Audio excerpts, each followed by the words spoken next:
gran amor me inspira, Cristo, tu gran amor me anima, pues tu luz ilumina la oscuridad, tu verdad me conduce a la libertad. Brilla en mí,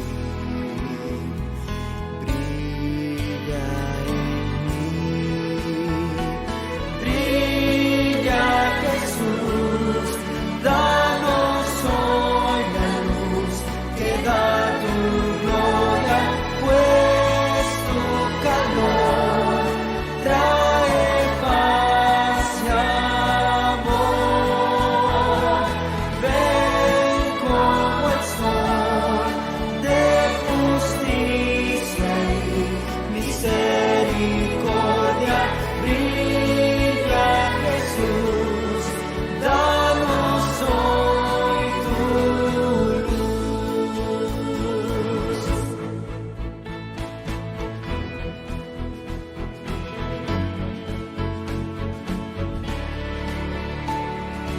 Cristo, vengo a tu presencia, atraído por tu pureza. Examina mi vida y pruébame, limpia toda maldad con tu sangre. Brilla en mí, brilla en mí, brilla Jesús, danos hoy la luz que da tu gloria, pues tu calor trae paz y amor. Ven como el sol de justicia y misericordia, brilla Jesús, danos hoy tu luz. Brilla Jesús, danos hoy la luz que da tu gloria, pues tu calor trae paz y amor. Ven como el sol de justicia y misericordia, brilla Jesús, danos hoy tu luz.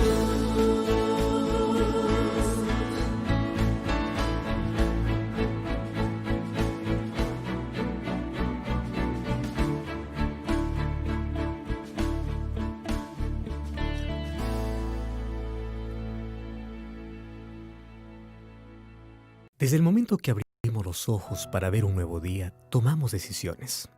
Ellas marcan nuestro camino y nos conducen a un destino.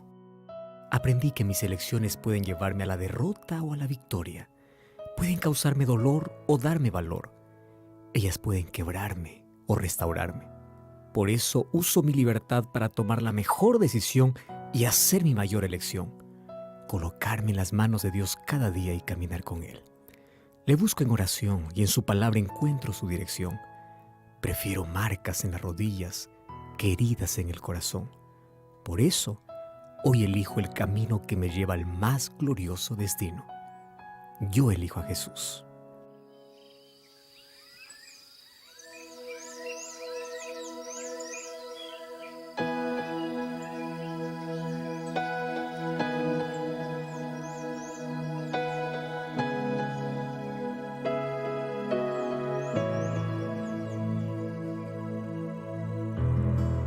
Por la mañana puedo oír tu voz.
Jesús.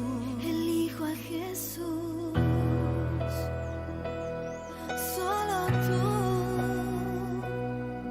Jesús. Yo elijo a Jesús.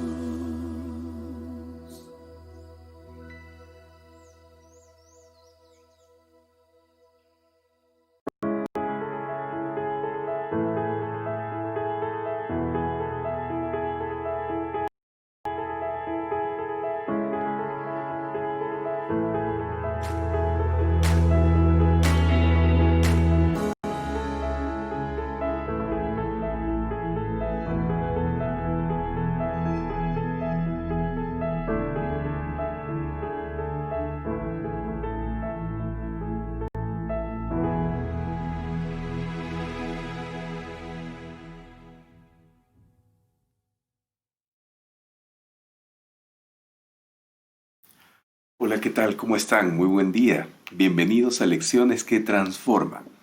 Lecciones que Transforman, como ustedes ya saben, es un espacio donde estudiamos la palabra de Dios, la Biblia, a través de la lección de Escuela Sabática, la guía de estudio de la Biblia, de Escuela Sabática. Si usted no tiene este material, por favor solicítelo aquí y después de la transmisión estaremos enviándole de manera gratuita, en forma digital, este material. ¿Sí? Bienvenido. Comparta por favor con todos sus amigos y familiares en este momento esta transmisión, este estudio. Vamos a orar. Querido Señor, gracias porque nos permitiste una vez más reunirnos aquí. Ilumina nuestra mente, por favor, para estudiar tu palabra y entenderla y llevarla a la práctica. Muchas gracias. Gracias por un nuevo día más. En el nombre de Jesús. Amén, Señor. Amén. Qué bueno estar una vez más con ustedes, queridos amigos, aquí en Lecciones que Transforman. Gracias por dejarnos sus comentarios. Veo aquí que nos están escribiendo desde diferentes países de Sudamérica, Centroamérica, también Norteamérica y Europa. Muchas gracias por eso. Continuamos estudiando la Biblia en este último trimestre del año en el contexto de la educación. Y en esta semana, de manera específica, estamos estudiando sobre Jesús como el gran maestro. Y es un tema maravilloso que estamos realizando o estudiando. Hoy, miércoles 28 de octubre, el tema es el gran maestro de la reconciliación. Creo que es importante definir lo que involucra la palabra reconciliación. Según Wikipedia, el diccionario virtual más usado por los seres humanos en la actualidad, define reconciliación como restablecimiento de la concordia y la amistad entre dos o más partes enemistadas. También dice que reconciliación es reunión amistosa post-conflictual entre previos oponentes que restaura una relación social alterada por el conflicto. Y en este sentido, y como conclusión, la reconciliación es un mecanismo de resolución de conflictos. Es decir, la reconciliación es un medio muy eficiente para solucionar conflictos y vivir en paz y armonía. Una madre le decía lo siguiente a su hijo que estaba dentro de un cuarto. En realidad estaba en una cárcel, cumpliendo una condena. Y le decía, tu padre me dijo que si viene a verte será para darte una paliza. El hijo de esta pareja pagaba una condena en la cárcel debido a un accidente automovilístico. ¿Qué es lo que había pasado? Bueno, todo comenzó el día que Oscar tomó el automóvil de su padre recién comprado, sin permiso. Puesta la mano izquierda en el volante, la derecha en la palanca de cambios y los pies en los pedales, la emoción creció y en cuestión de minutos, Oscar se encontraba ya avanzando por las calles de la ciudad con el automóvil nuevo. El ambiente de euforia creció aún más cuando varios de sus amigos lo vieron y subieron al automóvil. Todo era risas y gritos de alegría. Pero un segundo de distracción bastó para que la escena se convirtiera en un mar de lágrimas y lamentos. Sin tener oportunidad de frenar, golpeó a otro automóvil en el cual llevaban a una mujer embarazada. El impacto fue del lado en el que la mujer viajaba, provocando que perdiera al niño dentro de su vientre. Oscar tuvo que pagar las consecuencias. El padre, enojado con el hijo, prometió no ir a verlo como castigo a su desobediencia. Pero el amor venció, amigos. El padre pisó la cárcel. Ahí estaban padre e hijo frente a frente.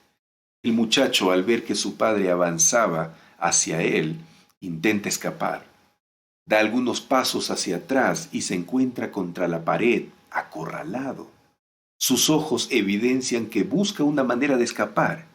Está asustado, tiene miedo. Aquella figura paternal que tantas veces recibió con un abrazo cada vez que llegaba a casa, ahora le infundía terror, miedo. Decide escapar, pero ya es demasiado tarde. A escasos centímetros frente a él está el rostro de su padre. Oscar percibe un movimiento de brazos. Se prepara para recibir el golpe certero de aquel que bien sabe que ha ofendido. Cierra los ojos y entonces, en lugar de recibir el impacto, siente un cálido abrazo. El abrazo del perdón. El padre llora, el hijo no puede hablar, los dos lloran. Qué hermosa escena, ¿no? Aunque esta historia no puede ser tomada en su totalidad para representar la relación Dios-hombre, ni tampoco el carácter perfecto de Dios, podríamos darnos una enseñanza espiritual y recordarnos lo siguiente, queridos amigos, hermanos. Primero, Dios es quien busca a sus hijos, pues éstos no pueden ir a Él. Usted y yo estamos incapacitados, ya que estamos esclavizados por el pecado. Vivimos en la cárcel del mal, pero Dios nos rescata. En segundo lugar, el hombre es culpable y por consiguiente sabe que merece el castigo. El mayor conflicto del hombre está dentro de sí. La relación con su Creador fue dañada y ahora vive con miedo, con temor. Tercero, es el Padre el que otorga el perdón. El ofendido es Dios. Sus hijos abusaron de su confianza y por la mala decisión de estos, el Padre tiene que cargar con la reparación de los daños. Cuarto lugar y último punto, el plan de Dios fue que el hombre viviera en armonía con su Padre Celestial. Hoy, Dios sufre por la condición del hombre y la relación padre-hijo que el pecado afectó. Anhela la reconciliación. Dios mismo busca al hombre para que este acto tenga lugar. Apreciados hermanos, apreciados amigos, Dios nos habla a través de su palabra. El sacrificio de la cruz es un llamado a la reconciliación. Usted y yo necesitamos el brazo o el abrazo del perdón. No importa cuán grande sea la ofensa hecha al Padre, Él nos extiende su misericordia y nos perdona. Bendito sea Dios por su bondad, ¿no, amigos? Qué maravilloso, por su interés hacia la humanidad. Gracias, Señor. Muchas gracias. Cuando irrumpió el pecado en el mundo, hubo una ruptura dolorosa entre Dios y el hombre. No obstante, gracias a Jesucristo, ahora podemos disfrutar de una relación de armonía con Dios. La misión del Señor Jesucristo tenía por objeto resolver el problema del pecado que ha traído separación entre el Creador y el hombre. Dice la Biblia en Isaías, capítulo 59, versículo 2, son sus pecados los que lo han separado de Dios. Los han separado de Dios. A causa de esos pecados, Él se alejó y ya no los escuchará. Amigos, pero a pesar de esta situación crítica, Jesús es el que nos une nuevamente con Dios. La Biblia emplea diferentes imágenes literarias con el fin de descubrir los logros que Jesús alcanzó en su misión de rescate de la humanidad. Una de las imágenes es la palabra justificación, que proviene de la corte legislativa, del ámbito legal. Se aplica, por ejemplo, cuando el juez pronuncia un veredicto. En nuestro caso, a través del sacrificio de Jesús, se nos considera inocentes ante las acusaciones de Satanás, gracias a Jesús. Otra figura es la palabra redención, que se usaba en el área de los negocios. Se pagaba un precio para redimir a un esclavo o a un prisionero. En nuestro caso, Jesús nos rescató de las garras de Satanás a través de su muerte. Pero sin duda la palabra que mejor explica la obra de Cristo en toda su dimensión es reconciliación. Este vocablo es la traducción del griego katalagé, palabra que significa básicamente cambio o intercambiar algo. Este término se usaba para el intercambio de dinero y llegó a significar el intercambio que se llevaba a cabo cuando dos personas resolvían sus diferencias y recuperaban la amistad. Es decir, un intercambio de enemistad por una nueva amistad. Entonces la reconciliación en la Biblia tiene que ver con tres momentos. Primero, la existencia de una amistad previa. Segundo, la ruptura de esa amistad. Y tercero, la restauración de la amistad cuando se ha resuelto la causa de la separación. Esto suele ocurrir, amigos, con frecuencia en las relaciones humanas. Por ejemplo, dos personas que han gozado de una buena amistad tienen un disgusto que las mantiene distanciadas. De alguna manera pueden resolver el problema de forma satisfactoria y por consiguiente queda restaurada la amistad. Hay una reconciliación que se manifiesta en una nueva actitud entre las personas previamente distanciadas. Algo similar ha ocurrido en las relaciones entre Dios y el hombre. En el principio existían buenas relaciones entre ellos, es decir, una verdadera amistad. Pero hubo una ruptura, una dolorosa separación causada por el pecado. El apóstol Pablo nos ayuda a entender mejor este concepto. En el primer capítulo de la epístola a los Romanos, en los versículos 16 y 17, dice que el Evangelio es poder de Dios para salvación y que en el Evangelio se revela la justicia que proviene de Dios. Inmediatamente después, al comenzar a explicar por qué es necesario el Evangelio, da dos razones. La primera razón es la ira de Dios y la segunda razón es el pecado del hombre. Así es. Leamos Romanos capítulo 1, versículo 18. Ciertamente la ira de Dios viene revelándose desde el cielo contra toda impiedad e injusticia de los seres humanos, que con su maldad obstruyen la verdad. Así que lo que debía resolverse era, por un lado, la ira de Dios y por otro, el pecado del hombre.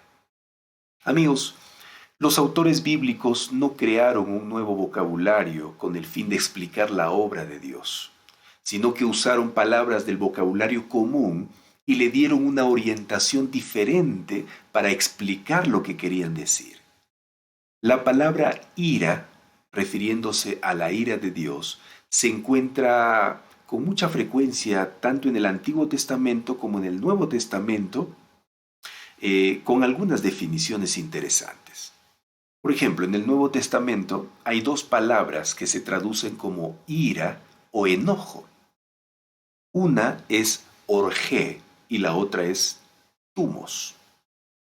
De la palabra tumos proviene la palabra termómetro y termo, que significa apasionamiento, una condición emocional, una explosión momentánea de ira. es la palabra que se encuentra en Lucas capítulo 4, versículo 28, donde se describe la reacción de quienes se disgustaron con Jesús al oírlo hablar en la sinagoga. Lucas dice que al oír a Jesús, todos los que estaban en la sinagoga se enfurecieron. En realidad, literalmente, esto quiere decir se llenaron de ira, una ira explosiva. Pero la palabra orgé describe más bien una actitud firme de la mente, un impulso natural. No se refiere a algo repentino o descontrolado. Un ejemplo de esto tenemos en Mateo capítulo 3, versículo 7, donde Juan el Bautista, el precursor de Jesús, dijo a los fariseos y los saduceos que se acercaron a escucharlo, les dijo: ¿quién les dijo que podrán escapar del castigo que se acerca? Aquí la palabra castigo en realidad es ira. En otras palabras, Juan el Bautista les está advirtiendo a estas personas que le escuchaban que si no cambiaban de actitud no escaparían de la ira que se acerca, la ira de Dios. Entonces, orgé es la palabra que se usa normalmente para referirse a la ira de Dios. Pero la ira de Dios no es enojo, pasión irracional o arrebato, sino que señala una dimensión del carácter de Dios que es tan real como su amor, su santidad, su justicia, que no le permite tolerar el pecado. ¿A qué se refiere entonces la Biblia cuando habla de la ira de Dios? Amigos, hermanos, la ira de Dios es la reacción natural e inevitable de un Dios santo y justo ante todo lo que es pecado e injusticia. Es la respuesta divina al pecado y la desobediencia. Cuando el apóstol Pablo dice que el Padre ofreció a Cristo como un sacrificio de expiación, según Romanos capítulo 3, versículo 25, la palabra que se traduce como sacrificio de expiación proviene del griego hilasterión o hilasterion. ¿Qué significa esto? Significa propiciación. Es la palabra que se usaba en el mundo antiguo para referirse a lo que requerían los dioses de parte de sus seguidores. Los dioses se enojaban, retenían las bendiciones, por lo que era necesario apaciguarlos, calmar su ira. Eso es lo que creían el mundo antiguo. El apóstol Pablo usa la misma palabra para decir que Dios también debe ser propiciado, es decir, debe calmar su ira. Solo que la diferencia básica con la propiciación en los cultos paganos es que Dios mismo proveyó lo necesario para satisfacer su justicia. Nada pidió el ser humano. Así, el ser humano recibe el beneficio de lo logrado por Dios. Otra cosa que debemos tener en cuenta siempre es que la reconciliación está relacionada con la muerte de Cristo. Dice el apóstol Pablo en Romanos capítulo 5, versículo 10 lo siguiente. Lea conmigo, por favor, este texto que está en la pantalla. Porque si, cuando éramos enemigos de Dios, fuimos reconciliados con Él mediante la muerte de su Hijo, ¿con cuánta más razón, habiendo sido reconciliados, seremos salvados por su vida? Hermanos, la ira fue causada por la desobediencia de Adán y resuelta por la obediencia del segundo Adán, que es Jesucristo. Jesús tuvo una obediencia perfecta a la voluntad de Dios durante su vida en esta tierra. Y eso es maravilloso. Gracias, Señor Jesús, por eso. Eso es lo que leímos en el estudio anterior en Filipenses, capítulo 2, versículo 8, donde dice que Jesús, estando en la condición de hombre, se humilló a sí mismo y se hizo obediente hasta la muerte, y muerte de cruz. ¿Recuerda ese texto? Así que la reconciliación, lo logrado por Cristo, abarca dos aspectos, queridos amigos. El primer aspecto es que al morir en la cruz, Jesús pagó la deuda del hombre y calmó la ira de Dios. Es decir, satisfizo su justicia. La Escritura afirma que Jesús fue la ofrenda en la cruz del Calvario. Eso nos deja muy en claro Efesios capítulo 5, versículos 1 y 2, ¿no? Por tanto dice, imiten a su Padre en amor, que a través de Cristo nos amó, ¿no? En abundancia.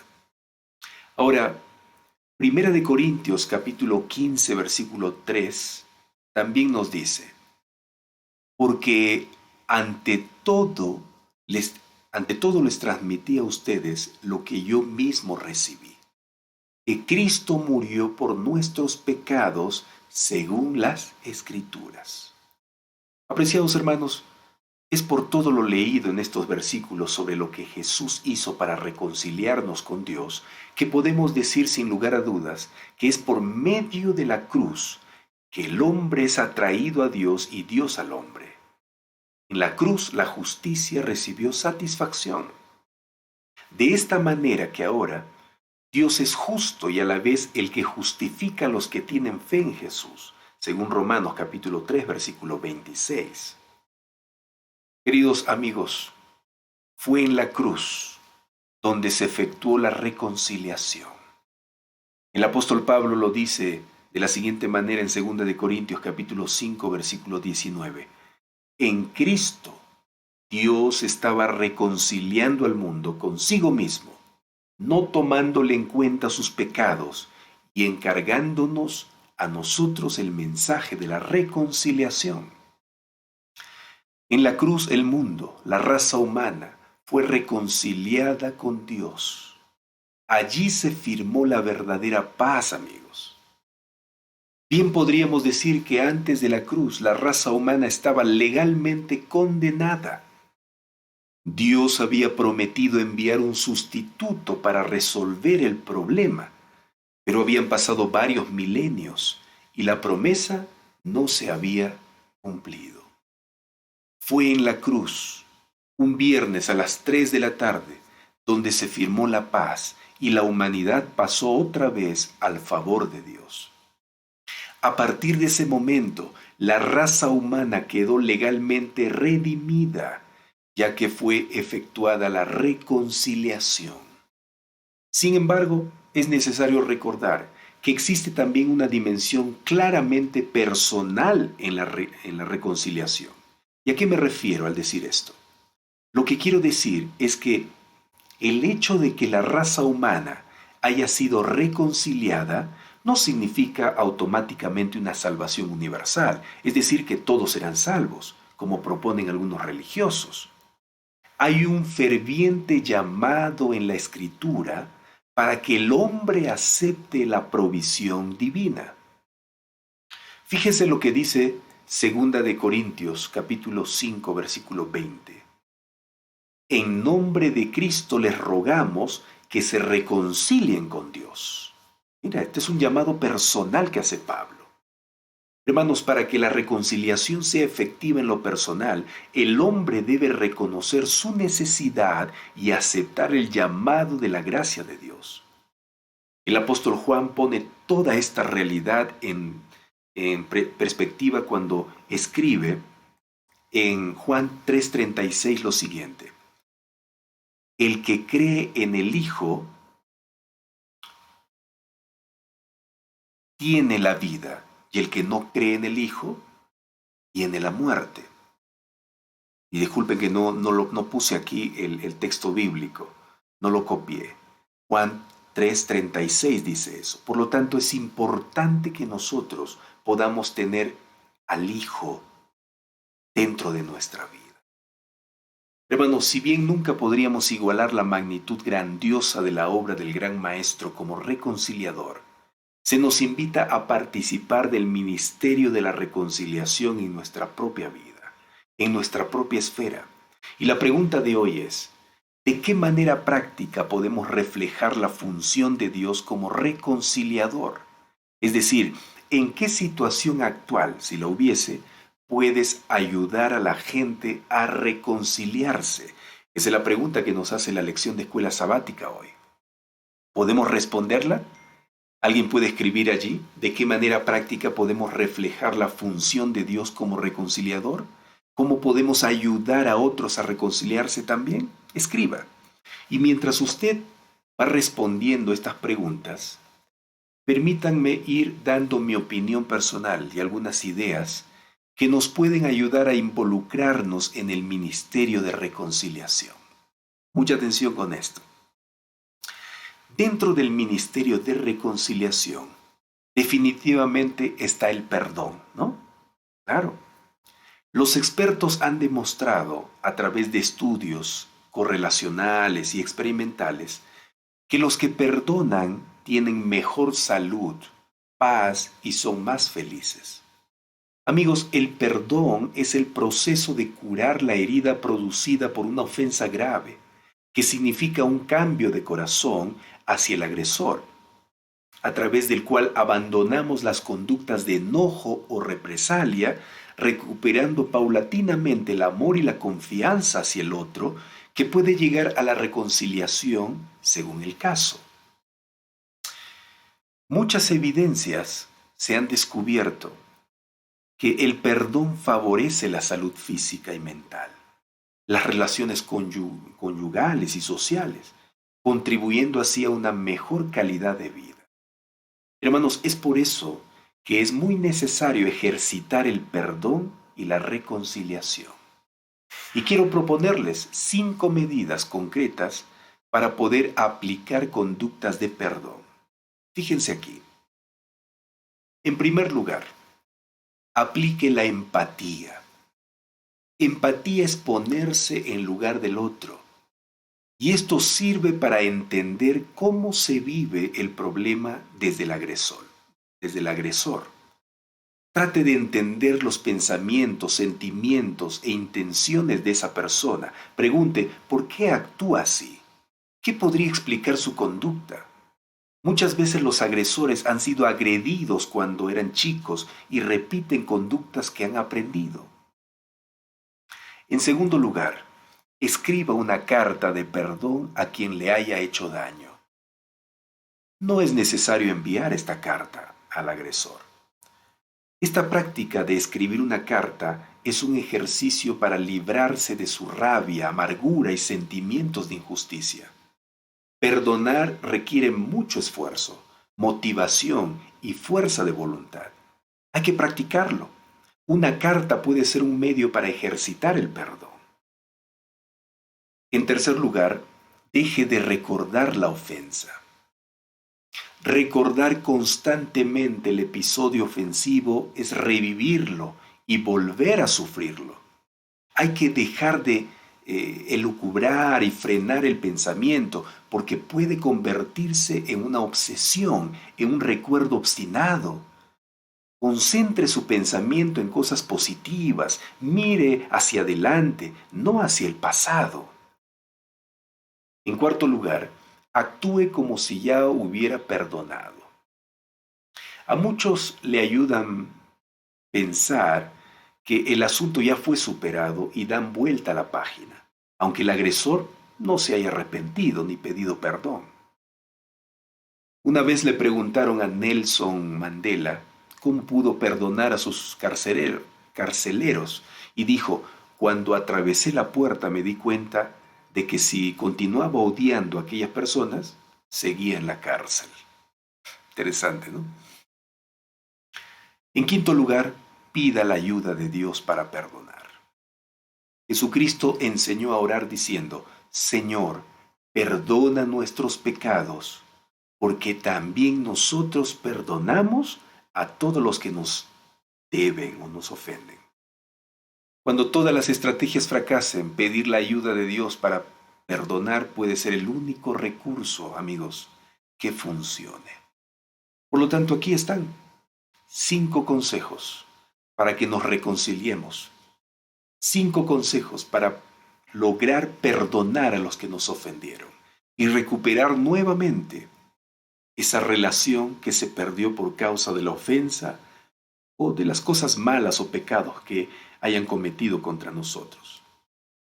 Pero ojo, esto también usted puede usar para ayudar a otros a perdonar para ayudar a otros a reconciliarse.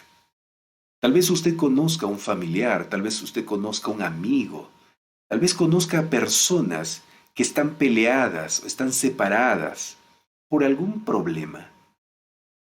Lleve estos consejos, estos 5 puntos, para que estas personas puedan nuevamente unirse. Tal vez esto está sucediendo en casa, ¿no? Los hijos se han peleado con el papá, no se hablan. O los padres se han peleado y usted es un hijo que está sufriendo viendo a los padres separados. Usted puede ayudar a sus padres, usted puede ayudar a sus hijos, a su esposo, a su esposa, siguiendo estos pasos para llegar al perdón y después a la reconciliación. De esta manera nosotros estaremos participando de la misma obra que Dios hizo hacia nosotros, de este ministerio de la reconciliación.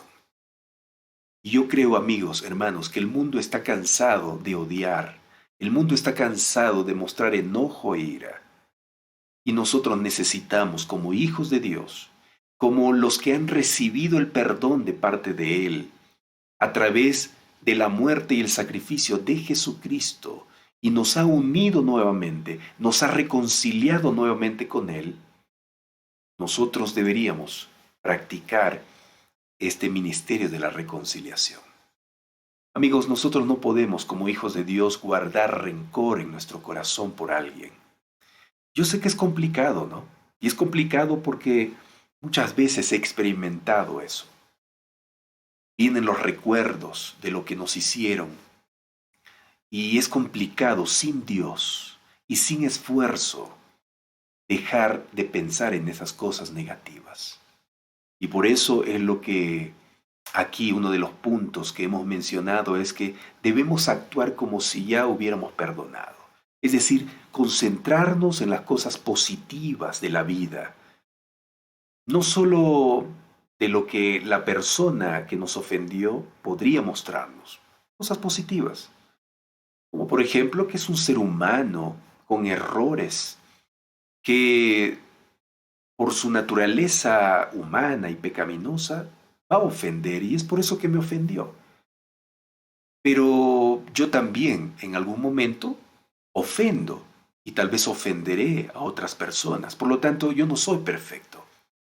En cierta manera, me parezco a la persona que me ofendió, porque igual soy ser humano pecaminoso. ¿Se da cuenta cómo yo razono y cómo puede eso, concentrarme en lo positivo, ayudar a perdonar a esa persona? Así tenemos que ir actuando, hermanos. No podemos cerrarnos en la amargura. No podemos cerrarnos en el enojo, en la ira. Tal vez estoy hablando yo aquí a una esposa que sufrió una infidelidad de su esposo. Y por esa causa no logra relacionarse bien con el esposo. Y aunque dijo, sí, yo te perdono, pero no ha logrado superar. No estoy diciendo ha logrado olvidar, porque nosotros no, como seres humanos, tenemos una mente tan poderosa, a pesar de ser humanos, tenemos una mente tan poderosa que no olvida, hermanos, no olvida, ¿sí? Así que eso de perdonar y olvidar no es real. Pero sí podríamos decir que podemos perdonar y superar lo que nos hicieron, la ofensa que nos hicieron. Superar. Por lo tanto, la manera de superar eso es pasar por alto lo que nos hicieron. Pasar por alto y continuar la vida. Continuar con la vida. Ahora, todos tienen el derecho de ser perdonados. Todos tienen, igual que nosotros, ¿no? Somos perdonados por Dios. Por eso Jesús, escuche bien esto, Jesús contó muchas parábolas en la Biblia. Cuando Él estuvo en esta tierra, dejó registrado que el que no perdona no será perdonado. Así es, hermano. Parece muy fuerte, ¿no? Pero así es. Es que amigos, no es justo, ¿no? No es justo que nosotros seamos perdonados por Dios, que Jesús haya sufrido tanto en la cruz del Calvario, haya hecho tanto sacrificio dejando el cielo y venir a esta tierra para perdonarnos y de esa manera reconciliarnos y salvarnos, y que nosotros no hagamos eso.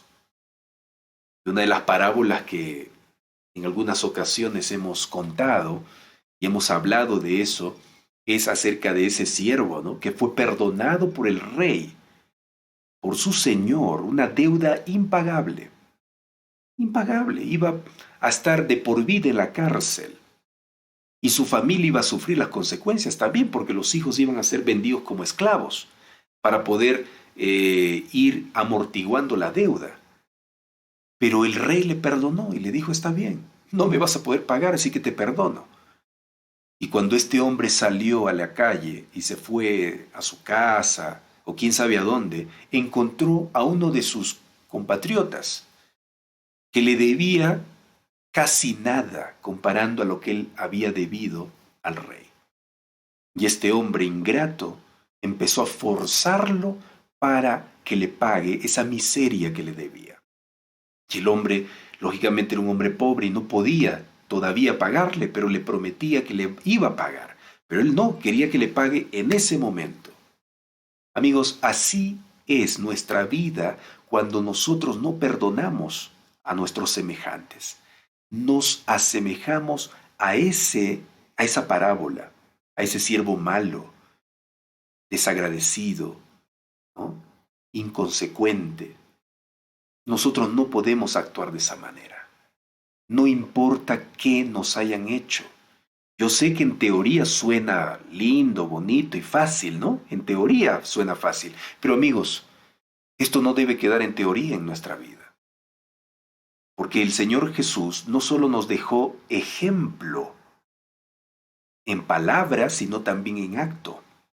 No solo nos enseñó en teoría, sino también nos enseñó en práctica. Ayer dijimos que Jesús en la cruz del Calvario, clavado allí, mientras se burlaban, lo escupían, lo clavaban allí con una lanza en el costado, hasta sangrar su cuerpo, él decía, Padre, perdónalos porque no saben lo que hacen. Amigos, esto es tremendo. Esto es un gran ejemplo de reconciliación que Jesús, el gran Maestro, da a cada uno de nosotros. Por lo tanto, deberíamos seguir ese ejemplo. ¿Sí? Tal vez estoy hablando a un hijo hoy, o una hija, que ha sido tan maltratado por sus padres y tiene un sentimiento de rencor, de enojo en su corazón por esos padres.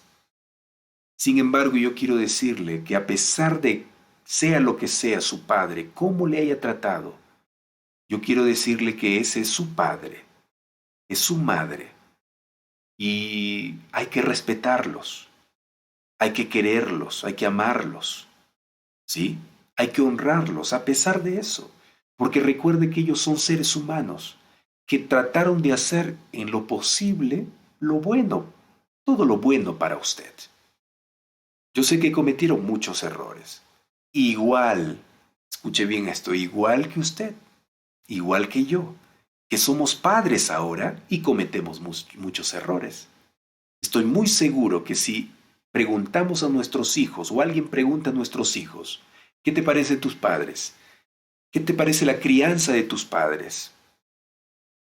En algún momento esos hijos responderán algún error por allí que nosotros tenemos. Es que amigos, y no nos sintamos muy mal por eso. ¿Por qué? Porque somos seres humanos. Cometemos errores, amigos. Cometemos errores. Nosotros no somos perfectos.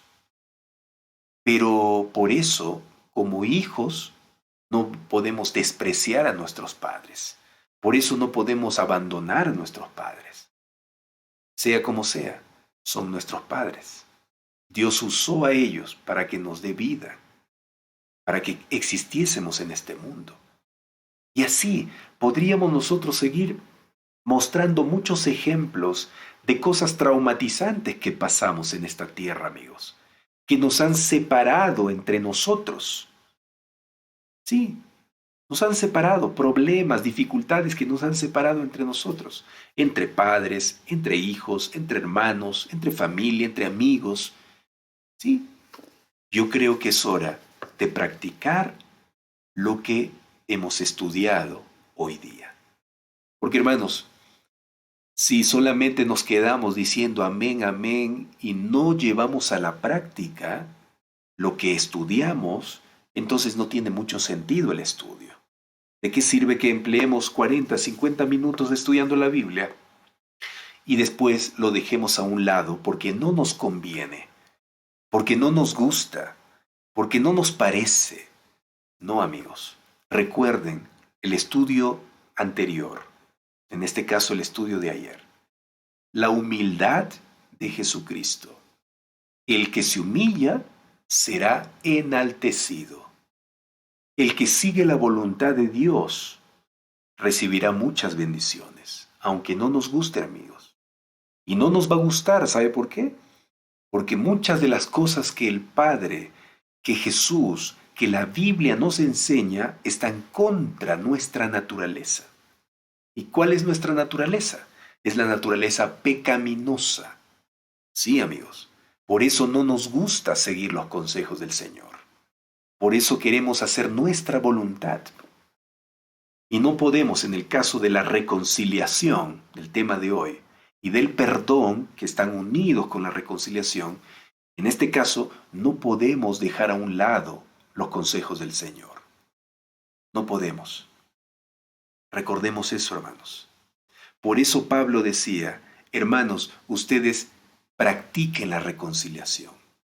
Lleven la reconciliación a sus semejantes. Eso nos decía Pablo en el consejo, en la Biblia. Debemos nosotros ser precursores, predicadores, no solo en teoría, sino en práctica, acerca de la reconciliación, del perdón. Empecemos nosotros, hermanos. Veamos en casa con quiénes tenemos que reconciliarnos. Yo sé que es difícil, yo sé lo que le digo. Es difícil, pero si yo no llevo a la práctica, paulatinamente, yo sé que es difícil y por eso tiene que ser paulatinamente. Hay que ir paulatinamente, ¿no? Haciendo una llamada, escribiendo, saludando, poco a poco, poco a poco. Recuerde, usted no va a olvidar la ofensa, pero sí puede superar esa ofensa, superarlo, ¿sí? No tomarlo en cuenta. No tomarlo en cuenta. Por eso los consejos que yo les mostré y los presento otra vez aquí en la pantalla para que usted lo tome nota, es aplique la empatía, póngase en el lugar de la otra persona. Recuerde que esa persona también tal vez ha sufrido de niño agresión y por eso es agresivo y por eso le gusta ofender. Luego escribe una carta de perdón. No necesariamente tiene que enviar esa carta al que le ofendió, pero eso le va a ayudar a sacar la amargura, el enojo, la ira. Luego también hay que dejar de recordar la ofensa. Eso es superar, dejar de recordar, ¿sí? No olvidar, porque no se puede olvidar, pero dejar de recordar. Eso usted lo puede poner en práctica. Y por último, en cuarto lugar, actúe como si no hubiera pasado o como si ya hubiera perdonado. Ya, aunque la persona no le ha venido a pedir perdón, no le ha pedido perdón, pero ya usted tome como si ya le hubiera pedido perdón. Y luego pida la ayuda de Dios para perdonar. Todos los días ore, ore, ore al Señor. Y cuando usted haga eso, las cosas van a ser diferentes. Vamos a orar. Señor, gracias porque hoy día nos has enseñado no solo con teoría, sino con ejemplo, cómo debemos reconciliarnos contigo y también con nuestros semejantes. Es verdad, Señor, no será fácil, porque a nuestra naturaleza le gusta pelearse, le gusta mantenerse en su posición, no quiere humillarse. No, siempre decimos que Él venga si quiere, que Él me pida perdón primero si quiere. Esa es nuestra actitud humana, Señor, pecadora. Tú nos entiendes, tú nos conoces. Sin embargo, no aceptas esa actitud, porque esa actitud no nos lleva a nada de bueno. Porque cuando nosotros guardamos enojo, rencor en nuestro corazón, eso se convierte en odio. Y el odio es un veneno que va matando nuestra vida y también corta nuestra relación contigo. Nos volvemos hipócritas porque predicamos una cosa, pero hacemos otra cosa. Decimos que te amamos, pero no amamos a nuestros semejantes. Esa es hipocresía y eso a ti no te gusta, no te agrada. Y tú viniste, Señor Jesús, a morir en la cruz para demostrar cómo debemos nosotros vivir con nuestros semejantes. Debemos hacer morir también el yo, el orgullo, para poder relacionarnos bien con nuestros semejantes. Gracias por la lección de hoy, Señor. Gracias por el estudio de hoy. Estamos muy contentos porque nuevamente hemos aprendido. Cada vez, Señor, que abrimos tu palabra, aprendemos cosas maravillosas. Por eso tú dices que la verdad, es decir, lo que está escrito aquí en tu palabra, en la Biblia, nos hace libres. La verdad nos hará libres. Gracias, gracias por darnos la libertad, Señor, del odio, del rencor, del enojo, de la ira. Gracias por librarnos de eso. No quieres que carguemos eso durante años. Hay personas que años están cargando enojo, resentimiento, pero no son felices por eso. Tú nos enseñas a reconciliarnos, a perdonarnos, a unirnos nuevamente. Gracias en el nombre de Jesús. Amén, Señor. Amén. Amigos queridos, gracias por haberme acompañado hoy. ¿Qué te pareció el estudio? Por eso yo te digo, hermano, es importante que nosotros compartamos todo lo que aprendemos aquí. No nos quedemos con lo que hemos aprendido. Compartamos, mande a un familiar, a un amigo que está pasando momentos difíciles con otras personas. Están sufriendo y quisieran un empuje, quisieran una ayuda, un consejo. Tal vez este estudio le puede ayudar. Comparta, por favor. No tenga miedo, no tenga vergüenza. Comparta, ¿sí? Y muchas gracias por haberme acompañado hoy, una vez más. Una vez más. Y como siempre yo digo, amigos, para mí es un privilegio estar a tu lado, aquí en Lecciones que Transforman. Por eso existe Lecciones que Transforman, para poder meditar en forma tranquila, amplia, ¿sí? Acerca de los consejos divinos, acerca de los consejos del Señor, que están escritos aquí en su palabra, ¿sí? En su palabra. Quiero aconsejarle una vez más que usted pueda solicitar este material maravilloso. Solicíteme acá. Si usted quiere, diga yo quiero ese material. Envíeme, por favor. Yo le voy a enviar para que pueda tenerlo en manera digital. Quiero hacerle una invitación más. Hoy día miércoles, como todos los miércoles, tenemos una programación de oración intercesora a las 6 de la tarde, horario de Perú. El programa se llama Dulce Oración. Por favor, únete. Cuando tú veas transmitiendo allí Dulce Oración en vivo, únete. Nosotros vamos a dedicar unos 40 minutos para orar por tus pedidos. En el acto, en el mismo momento que tú dejas tu pedido, nosotros vamos a orar por ese pedido. Así que únete. Allí en ese programa meditamos también unos minutos en un versículo, versículos de sobre la oración y después nos ponemos a orar, pedido por pedido, de lo que tú nos dejas aquí. 6 de la tarde la cita, Dulce Oración, cada miércoles, horario de Perú. ¿Sí? ¿Tú estás en Centroamérica? Únete. ¿Tú estás en Norteamérica? Únete. ¿Estás en Europa? Aunque en Europa, en España, por ejemplo, ya es muy tarde, ¿no? Pero hay una amiga aquí, Alejandra Zabaleta, que siempre espera ese programa especial y a veces se queda una hora más sacrificando su sueño para estar con el Señor, para orar por el Señor. Le invito entonces a las 6 de la tarde, ¿sí? Un fuerte abrazo a cada uno de ustedes. Que Dios los bendiga, que tengan un lindo día. Comparte esta transmisión, no te olvides.